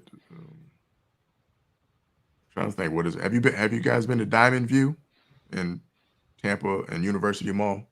Mm-mm. Okay, so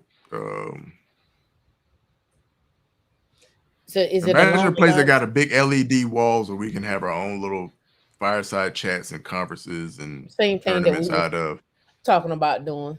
Yeah. Creating a place where you can come in. If you're a YouTuber in the community, you can come in, you can pick your background, because we'll have multiple backgrounds or whatever the case may be. You can pop up and set up shop and you can do your YouTube stream right in the facility or whatnot. And the way I looked at it was full-blown production, from you doing it, somebody come in and able to chop up what you just did, create your shorts, do your whole social media thing, and boom, like a whole total package for you. Also with the Mosey, because it's the museum space, is also a space for, just like any event space, is a space where people can come and have their events and have dialogue, and those events could be around science and industry. So if you're doing, like when we went up to Nielsen and they had their tech, their mini conference, that type of thing, where you are hosting events there around that. Or when we went up to USF and the innovators, they had their stuff and it was catered and all that other type of stuff. Is another place, in order to do those things within that particular building for different type of programming. Now, Yes. are they set up where, you know, if it is like they bring in like chairs, if are they doing something when it comes to education where you can have like a class there for that day, or is it basic? Yep. Okay. Gotcha. So we Are you- really have a blank canvas. We have it mapped out on my side on what that could look like and how we can expand to it. There's an opportunity to expand from a little 2,000 square foot space to 30,000 square feet. Gotcha. Right. So that will probably be a great place to have a conference, or it like conference type, you know, events. Because like we said before, you know, having a conference and it's spread out through the city, kind of like the Tampa, is it Tampa Tech Week? Is that what they call it? The Tampa Oh, Bay Tampa Tech Startup Week? Week, Tampa Tech Yeah, Mhm. Startup Tampa Week or Startup something. Week, how they have it at these different little venues, and Yeah, that the Mosey may be where they have another one. the party, you know, when we go afterwards and it's a catered and we go network and all that other type of stuff. So, Mhm. Yeah. you know, that So, type of stuff. so that's how you could help me. Okay. He's like, I need 170. What's up? And I And know other that research. if we really did a real deal campaign on fundraising, that'd be easy to do. Okay. Are you Just have taking to to the do it. radio to do it? I have my partnership with Beasley, so I have the resources to do it. I just No time. not time. I'm big on executing and strategy and stuff lining up. And if it's not that, I won't be So like, your wife will say, hey. They said, hey, babe. Yes, they can see you. I was about to say, is she dressed?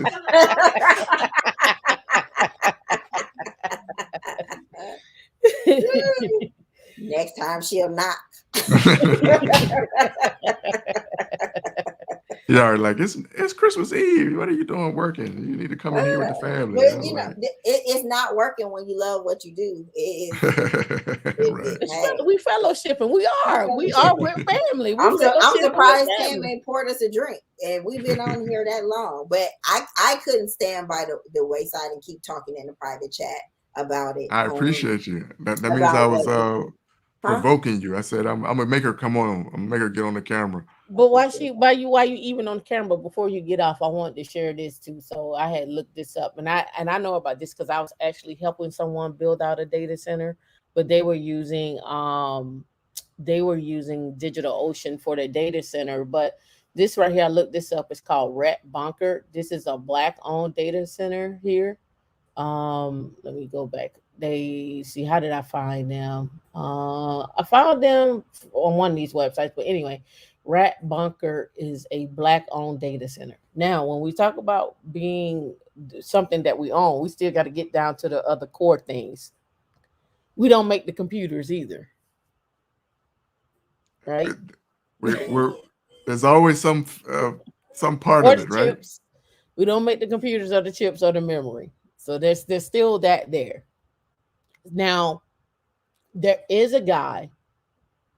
Um, I have to look him up again. He actually made his own servers for to be in the data center. There is a guy out there um that actually was doing that. So there we're not without loss. I got to go back and look him up. There is a guy that actually created his own set of servers. I'm not sure where he got the memory and stuff from. I'm not sure if he was building stuff in Africa and then putting it together to bring to the United States. And then, but he was building his own set of servers, his own data center. And this was talked about like 2 or 3 years ago. The other thing I wanted to point out was you talk about streaming. I don't know if everybody is familiar with, I guess it's Quality TV, where you can go and get basically black content streaming. I'm not sure if who and where they're hosted at. I don't know if they have their own data center or whatnot. But this particular group, they've been around for a while. Um, I guess you can go here on their mission and look at their mission and who they partner with. If you look right here, you get a chance to see. Uh, she, and I think it's she, has this has been around for about 4 or 5 years now. I looked at hosting our content all over on their site and so forth. It's just again, who how much exposure and access would you have, right? And it depends on what your mission is, right? So that's the one, that's what I looked at. So those are the things that I know just off the top of my head as far as black owned content, 24-hour streaming, uh, servers themselves, and the data center. This is not the only black owned data center. There are two more black owned data centers as well that I do know about. But again, underneath the hood is who is making the server, who's the chip maker, and who's making the memory and everything to put those components together to make up that server, including the hard drive as well too. So if we go back and look at it from that perspective, how much ownership could we possibly have? And then if we did start going down that route, who would invest in us? Who would invest in us to create that if if we already have, places like a Seagate or uh anybody else that make SSD drives or what have you, Dell, whatever, HP, who would fund someone creating a new hard drive that was black owned, and why? It would have to be a significant use case where someone could see investing in that changes the game and changes the direction of what we currently already do. So that would be my thoughts. That's why I look at space as the new frontier, because there's nothing there, Right. and it's your ability to create whatever you need around what space can offer. Um, and so I think space is a big play. I think we're gonna get left out.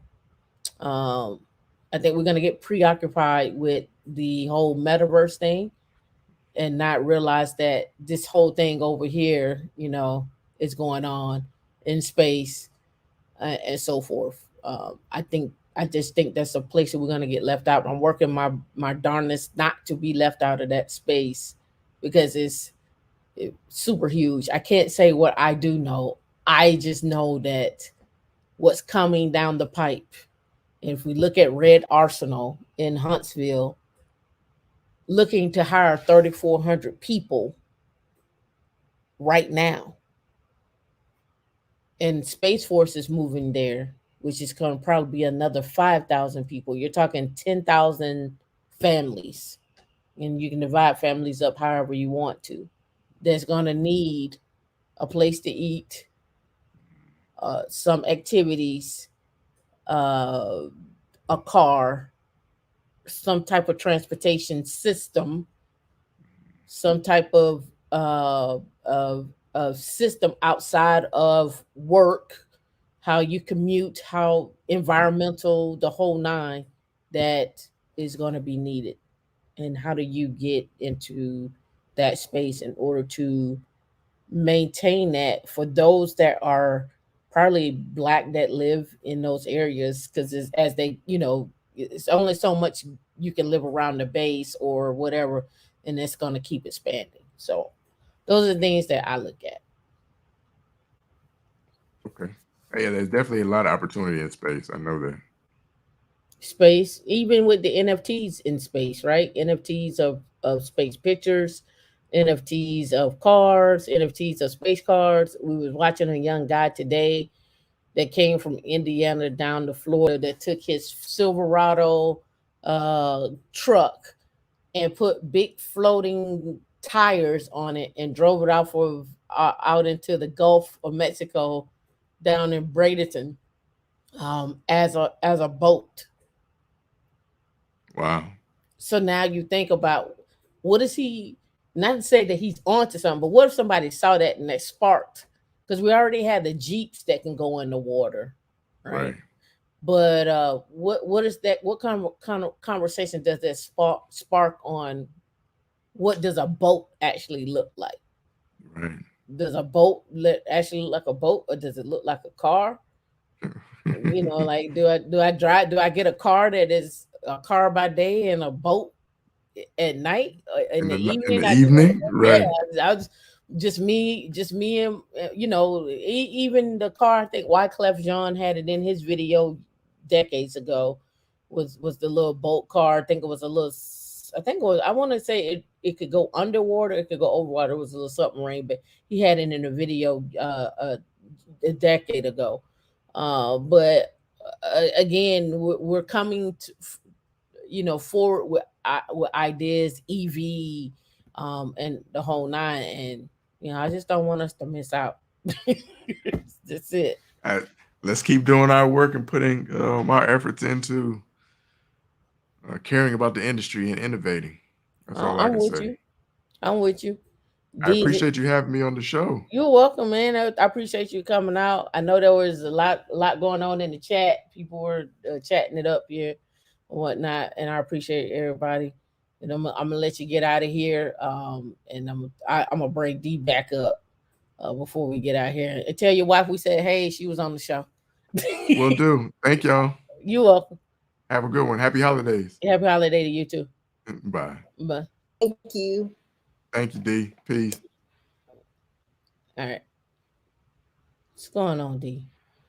Is anybody backstage, by the way? No. Okay. All right. Just double checking before we get out of here.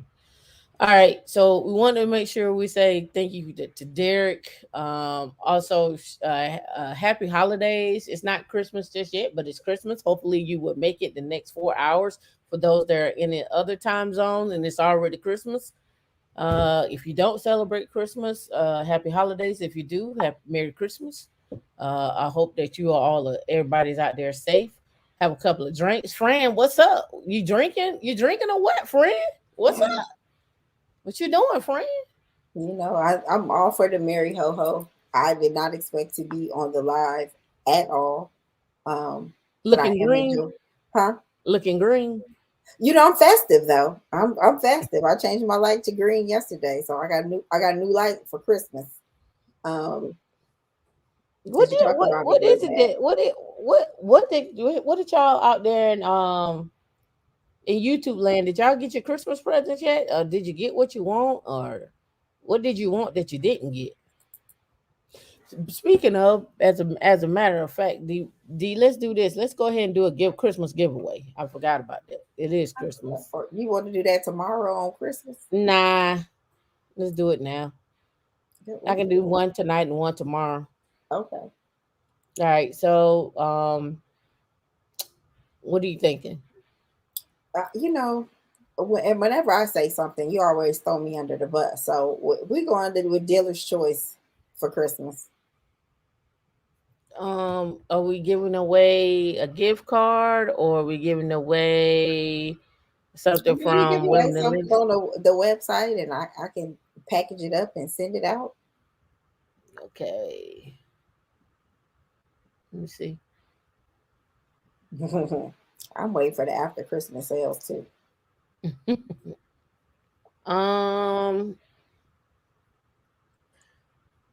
What do you want to ask? I'm gonna leave it on the person to pick it out. How about that? They can pick out what they want. Well, now that's really generous. So hey. Yeah, they can pick out the one thing they want. When? The one thing that they want. Yeah. Yeah. So what do you want? What should be the question? Like I said, I'm leaving it on No, it ain't on me now. Dealer's choice. I came up with all the other dealer's stuff. choice because I came in in the midst of it. So you'll usually ask a great technical question from your previous conversation. So I would definitely ask a question from like the middle of the stream, a part of the conversation that you and Derek were having. So you're really good at that. Okay, so oh, okay. What was the name of the space that uh he is wanting to expand on or raising money for? What's the name of the space? I know. What's the name of the space? And not the acronym. We want the whole name. You want the whole name? You I don't want the whole name. Okay. That you cue up the music. What's the whole name? Okay. People who was paying attention probably gone. I don't know.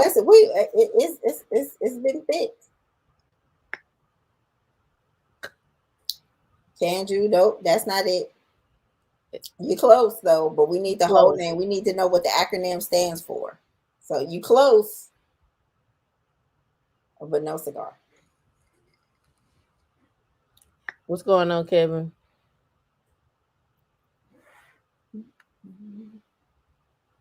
It was a museum of something. That's not going. It was a museum of something. I'm gonna give you that. It is the museum, but it ain't that. The museum of something. I'm gonna give you that. Let's see. But other than that, D, what's the plan for Thanksgiving? What's the plan for Christmas? Like last Christmas, you're not even supposed to be here. Yes, I am.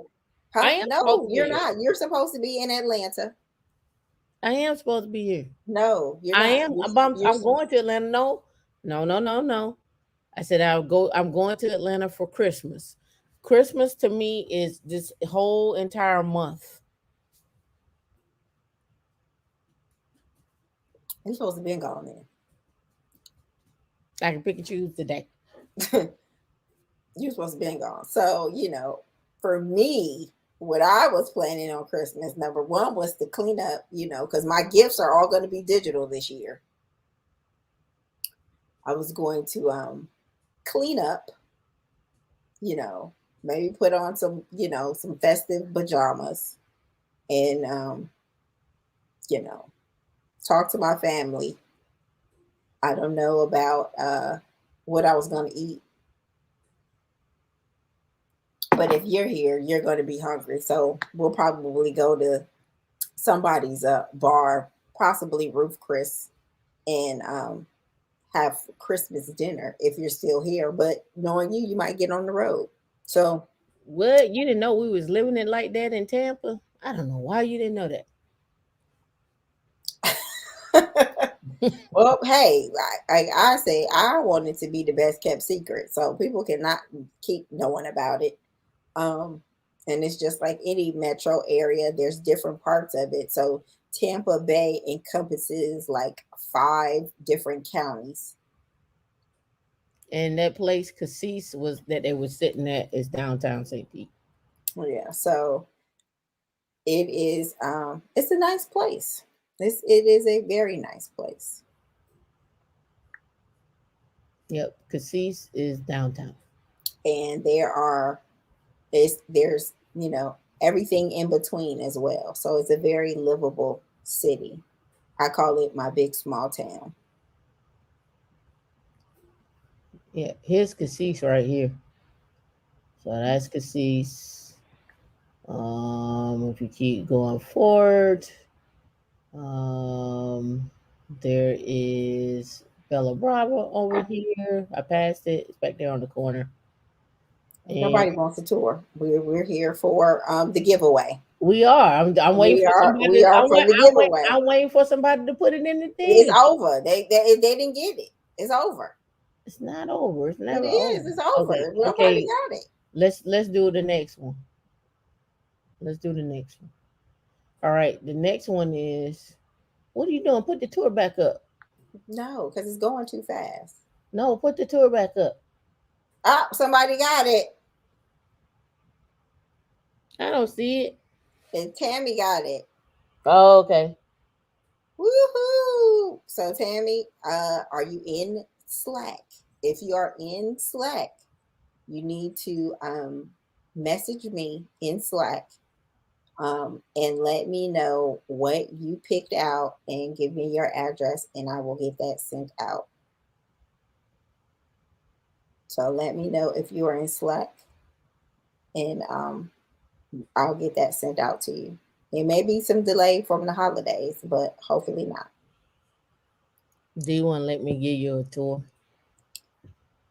If you're in the area, she'll give you a tour. She'll be your tour guide. That depends on what you want to do. Ask friend. I did. I'm talking about the people, Yeah, not you. friend hadn't been anywhere. That's that. Hey, Friend hadn't been anywhere. That's a friend be wanting to party. use a party animal. Friend be wanting to tootsie roll through the city. Use a Tootsie Roller. Use a Tootsie Roller. I mean, hey, from what I heard, y'all had a good Tootsie Roller good time. Friend want to party. She don't want to see this stuff. Well, hey. From what I understand, y'all had a Tootsie Roll and good time. Tammy talking about it's all on the Netflix. Yeah, you get a chance to pick out something and on the shop, and we'll send it to you. Pick something that you like or you want to give away to somebody or what have you. Yeah, we'll go from there. But it's an opportunity to grab something that you like for yourself. That's true. I think the clock is over there. I need to put that up. Need to put stuff up around the house. Making a museum of women in Linux. Cool. All right. Dee's ready to go. I know she's ready to eat. Took her off her square for a minute, for 2 hours. We appreciate you, D. D, you should pick out something from the site too.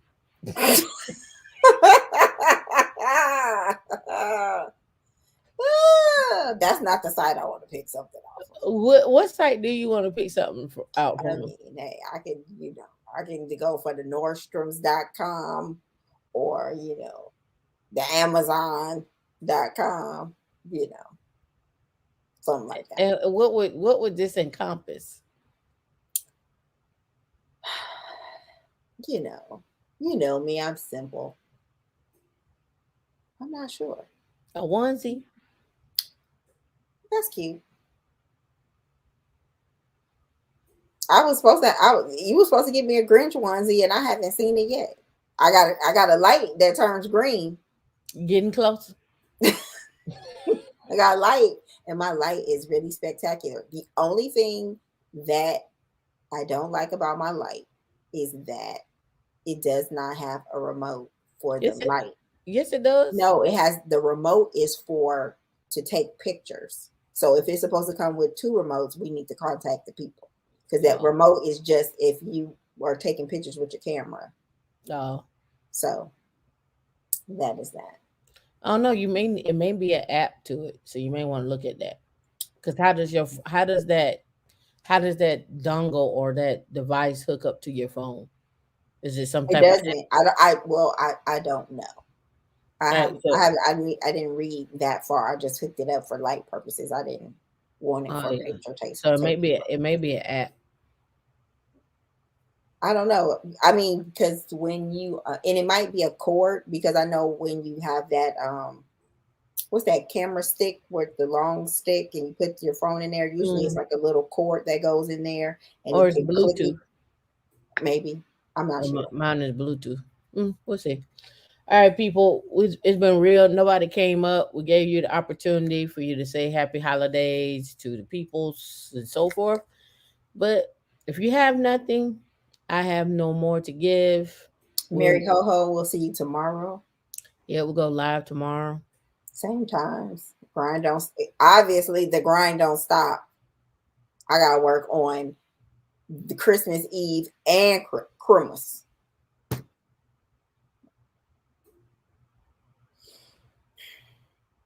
Yeah, are you done? Pour me a drink. That's what you do. Okay, she's done. All right. Happy holidays, everybody. Bye.